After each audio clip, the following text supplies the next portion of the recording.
If you are looking for a sulfate-free shampoo that is going to add a lot of moisture to your hair and a lot of shine, Moisture Repair by Naked by Essations is the move. Again, sulfate-free. I like to use this as a final shampoo before I condition the hair here at Metamorphosis.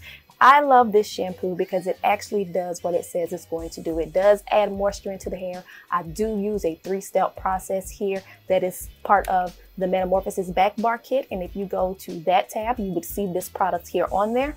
So basically, if you're using a medicated shampoo or anti-itch shampoo, anything that's going to kind of dry out the hair a little bit, you always want to follow up with a moisturizer at the end to soften the hair back down. And Moisture Repair gets the job done for that. And if you're a person who loves sulfate-free products, that is the shampoo for you. Now, I wouldn't necessarily use it as a standalone shampoo. I would go in with a gentle cleanser or a detoxifying or clarifying shampoo first, but you never can go wrong with Moisture Repair.